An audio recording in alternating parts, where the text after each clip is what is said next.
বিদেশে আমাকে যেতেই হবে। সব বুঝেছি, সব বুঝেছি। আপনার আমাকে অসহ্য লাগছে, তাই আপনি বিদেশে যাচ্ছেন, তাই তো? তুমি আমায় ভুল বুঝছো। রাজ্য চালাতে অর্থের প্রয়োজন আছে। কেন এতদিন রাজ্য বুঝি চলছিল না? এতদিন যেভাবে চলছিল সেভাবেই চলবে। সময় পাল্টাচ্ছে। এখন শুধু সিংহাসনে বসে থাকলেই চলে না, দেশ বিদেশ ঘুরে দেখতে হবে কিভাবে রাজ্যের উন্নতি হয়, লাভ হয়, সেই নিয়ে নতুন করে ভাবতে হবে। তার মানে আপনি ঠিক করে নিয়েছেন আপনি যাবেন, তাই তো? হ্যাঁ। আর যতদিন আপনি না থাকবেন এখানে কি হবে ভেবে দেখেছেন মহারাজ? কে সামলাবে সব?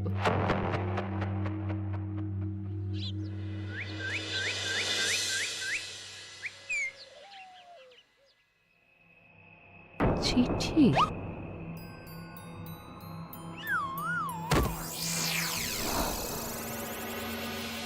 আমি অনেক ভেবে দেখলাম, আসলে এসব সিংহাসন, ক্ষমতা, প্রতিপত্তি অর্জন করা আর রক্ষা করার জটিলতার চেয়ে বাকি জীবনটা শান্তির সাথে বনে কাটিয়ে দেওয়াই ভালো।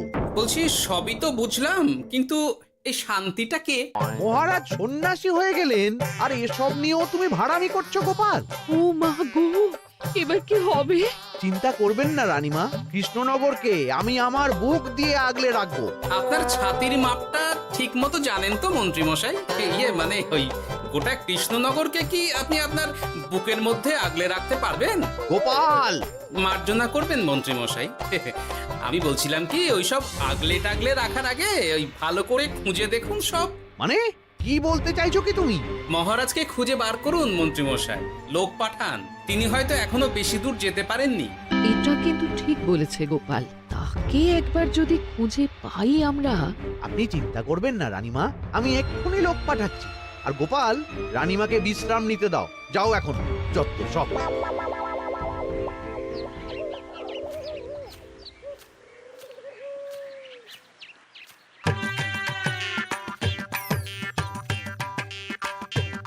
কই গো, গেলে কই?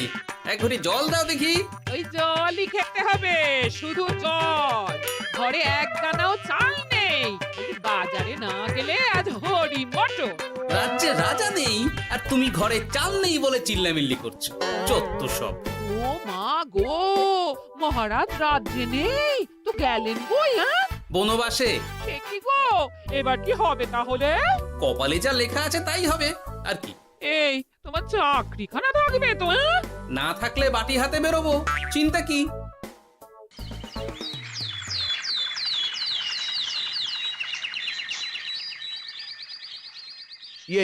মহারাজ যখন নেই তখন আমি যখন এ রাজ্যের মহামন্ত্রী, তখন আমি এত মানে করার কি আছে মন্ত্রী মশাই? মহারাজ নেই তো কি হয়েছে, রানীমা তো আছেন। আমরা তার কথা মতোই চলব। গোপাল একদম উচিত কথা বলেছে।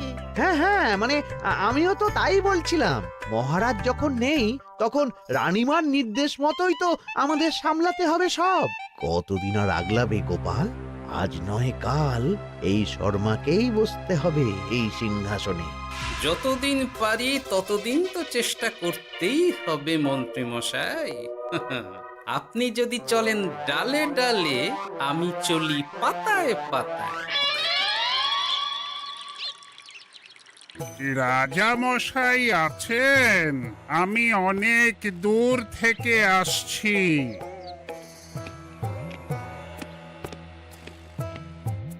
মন্ত্রীমশাই, একজন সাধু এসেছেন রাজামশাইয়ের সঙ্গে দেখা করতে। বলছেন অনেক দূর থেকে এসেছেন। জানো না মহারাজ এখন নেই? যাও, চলে যেতে বলো ওকে। মহারাজ নিরুদ্দেশ।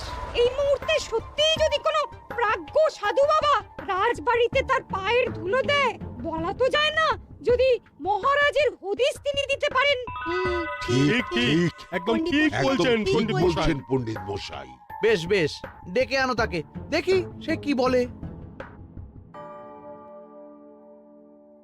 মহারাজ, আমার প্রণাম নেবেন। উনি মহারাজ নয়, উনি মন্ত্রী। আসুন সাধু বাবা, আসুন, আসন গ্রহণ করুন।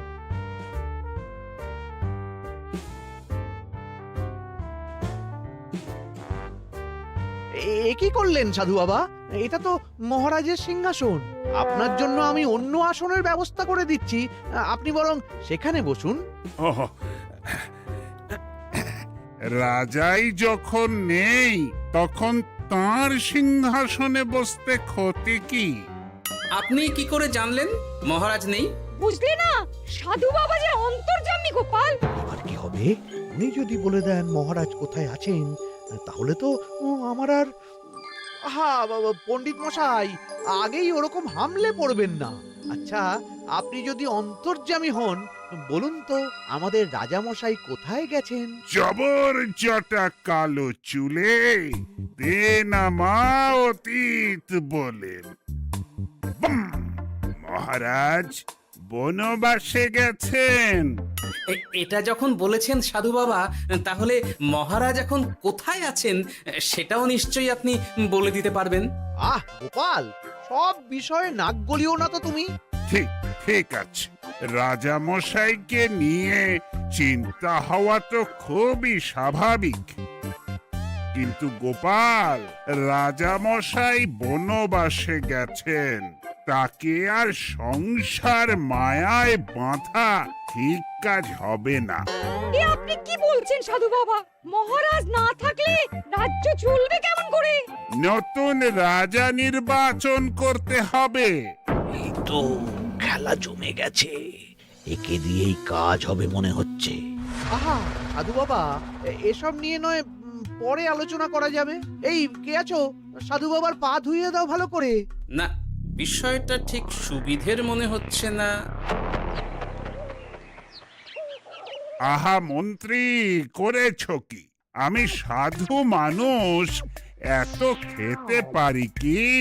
ও বললে হবে না সাধু বাবা, আপনার জন্য নিজে দাঁড়িয়ে থেকে মহারাজের খাস হালুই করকে দিয়ে রাঁধিয়েছি সব। দেখুন না একটু, অমৃত অমৃত। বেশ বেশ, এত করে বলছো যখন, বাহ বাহ, চমৎকার চমৎকার। আমি জানি তো যে এমন খাবার আপনি আগে কখনো খাননি। তা বটে বটে, ভেবেছিলাম কটা দিন বিশ্রাম নিয়ে চলে যাব। এখন দেখছি যা আদর আতিথেয়তা শুরু করেছো তোমরা, তাতে তো মাস কয়েক কাটিয়ে না গেলে আমারই লোকসান হবে। থাকুন না, থাকুন, যতদিন ইচ্ছা থাকুন। আমার ইচ্ছা অনুযায়ী সব চললে তো ওই গোপালের জায়গায় আপনাকেই সবার মহারথী করে রেখে দিতাম চিরকাল। এসব কি বলছো মন্ত্রী? কেন, পরিকল্পনাটা মন্দ নাকি? আমি হব এই রাজ্যের নতুন রাজা, আর আপনি হবেন আমার রাজসভার প্রধান মহারথী। বটে, কাজটা খুব একটা কঠিন না। মহারাজ বনবাসে, আর আপনি নিজেই তো বললেন তাকে ফিরিয়ে আনাও ঠিক হবে না। তাহলে তা বলেছি, কিন্তু বাকি অন্যান্য সভাসদেরা আছে, তারা তো। আরে ছাড়ুন তো ওদের কথা। আকাশে হাত ছড়িয়ে আর একবার মন্ত্র পড়ে নেবেন, বলবেন এই রাজ্যের রাজা হওয়ার ক্ষমতা একমাত্র আমার মধ্যেই আছে। ব্যাস, সবাই মানতে বাধ্য। তারপর আমার একটা হিল্লে হয়ে গেলে আপনারটার ব্যবস্থাও আমি করে দেব, বুঝলেন? বুঝলাম, একেবারে জলের মতো পরিষ্কার। ব্যাস, কালই তাহলে কাজ শুরু করে দিন। বেশি দেরি করে তো লাভ নেই। বলা তো যায় না, মহারাজের যদি রানীমার জন্য মন কেমন করে, রাজ্যে ফিরে আসে, ওসব হওয়ার আগেই সেরে ফেলতে হবে সব কাজ। রাজা হওয়ার খুব তাড়া দেখছি তোমার মন্ত্রী। ওপরে ওঠার ইচ্ছা কার না থাকে বলুন তো সাধু বাবা? আর মাত্র কটা দিনের অপেক্ষা, ব্যাস, তারপরেই এই সিংহাসনের মালিক হব আমি। কৃষ্ণনগরের নতুন রাজা হব আমি। সমস্ত ধন দৌলত থাকবে আমার এই হাতের মুঠোয়। কি অত ভাবছেন মন্ত্রী মশাই একা একা? মানে কি ভাবছি তার কৈফিয়ত তো তোমায় দিতে হবে। হ্যাঁ, হিমা ছি ছি ছি, আপনি কেন কৈফিয়ত দেবেন? আপনার মুখ দেখলেই তো বোঝা যাচ্ছে যে আপনি কি ভাবছেন। তাই বুঝি? তা বলো দেখি কি ভাবছি আমি। আপনি ভাবছেন ওই কৃষ্ণনগরের সিংহাসনের কথা। শুনে ফেললো নাকি সব? আপনি ভাবছেন আমাদের মহারাজের কথা, তাকে কিভাবে ফিরিয়ে আনা যায় সেই কথা, তাই না? মহারাজকে যে আর ফিরিয়ে আনা যাবে না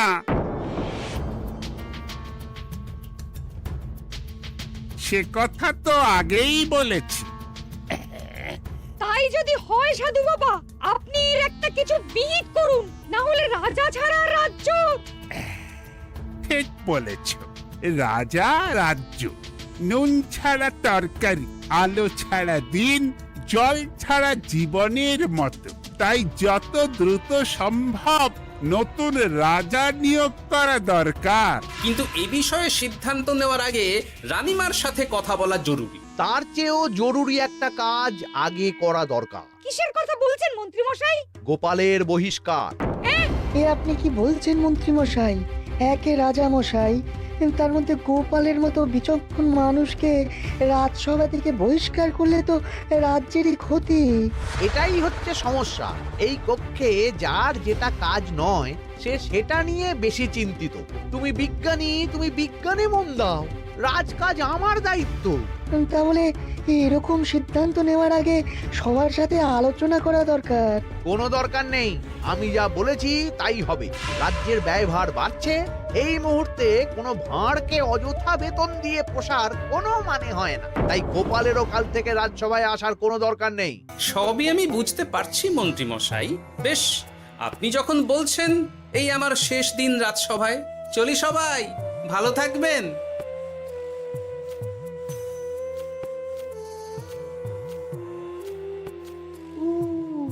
এত সহজে যে বেটা মাঠের বাইরে চলে যাবে বুঝতেই পারিনি আগে। এবার আমার আর সিংহাসনের মাঝে নেই কোনো বাধা, নেই কোনো কাটা। তুমি চিন্তা করো না, আমি নিজে মন্ত্রীর সাথে কথা বলবো। না না রানীমা, সেসবের দরকার নেই। মহারাজ ছাড়া রাজবাড়ি শূন্য শূন্য লাগে, আমারও মন লাগছে না এখানে। বেশ, যা ভালো বোঝো তাই করো, তবে ডাকলে এসো কিন্তু। হ্যাঁ রানীমা, নিশ্চয়ই আসবো। এখন আমি চলি। যাক, এই কদিনে মাথাটা খেলানোর সময় পাওয়া যাবে একটু, না হলে কেমন যেন গুলিয়ে যাচ্ছে সব। কি যে বলো গোপাল দাদা, এই শেষ দুটো শাকের আটি নিয়েও দরদাম করবে তুমি? ওরে, আমি বেকার মানুষ, দরদাম না করে উপায় আছে আমার? হ্যাঁ শোনো শোনো শোনো, মহারাজ কৃষ্ণচন্দ্রের অবর্তমানে কৃষ্ণনগরে নতুন রাজা হিসেবে নির্বাচিত হবেন রাজ্যের মহামন্ত্রী।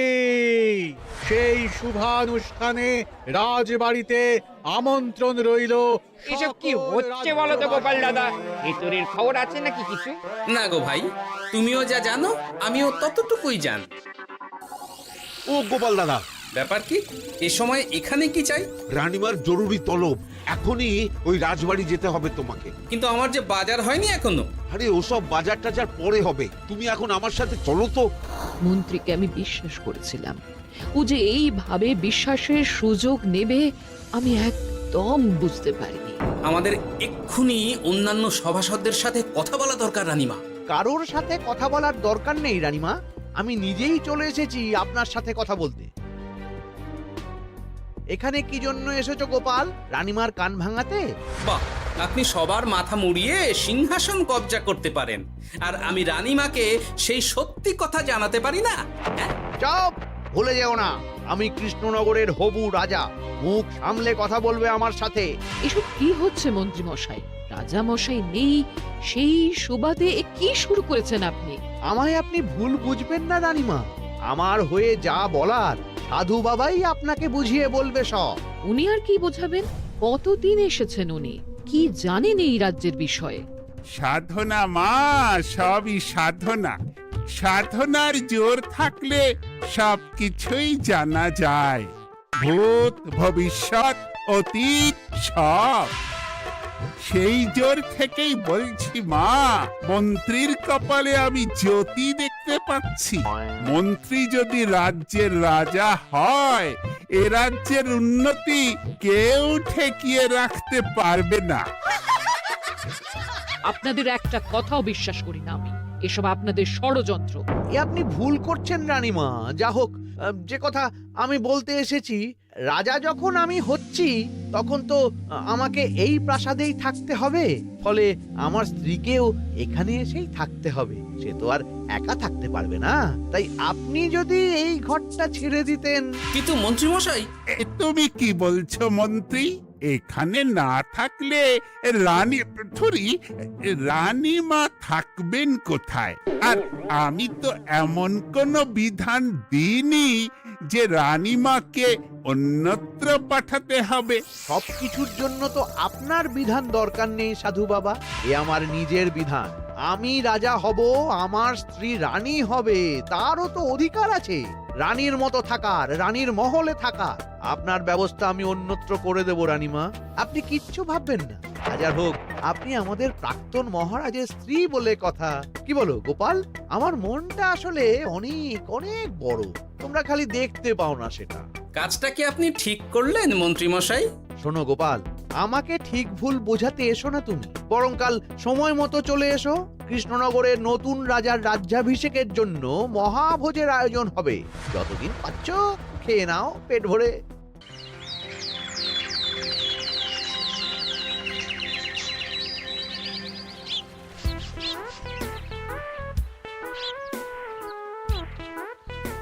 আরে এগুলো আবার কি পরে আছে এখানে?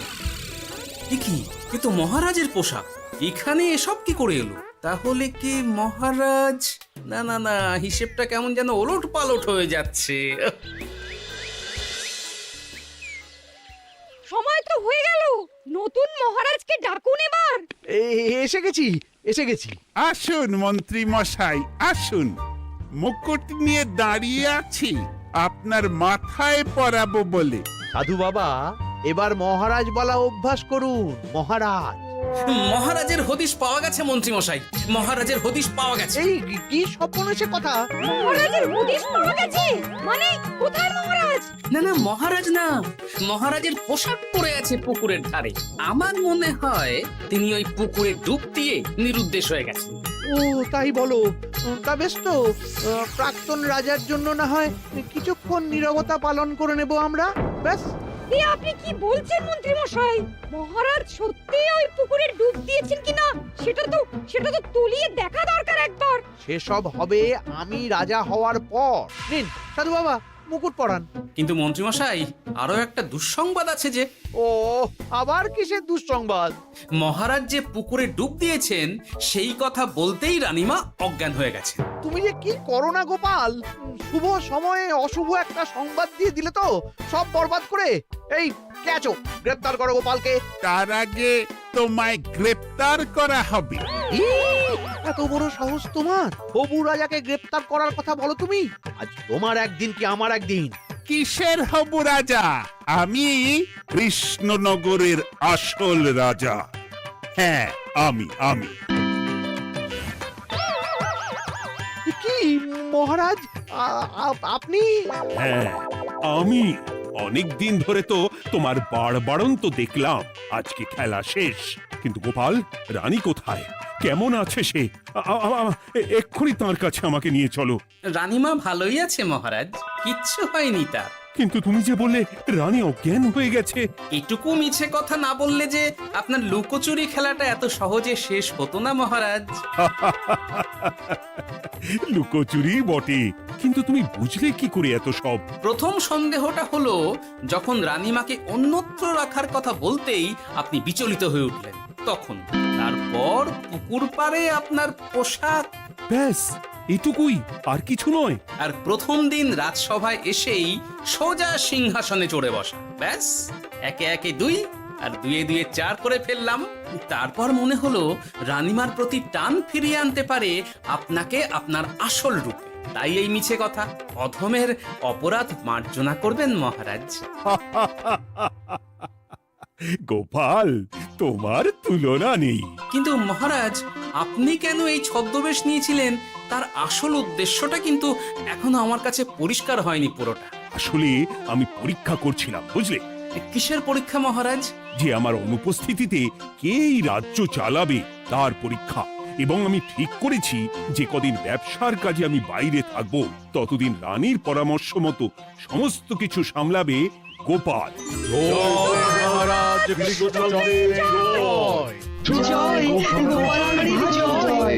আর আমি মহারাজ?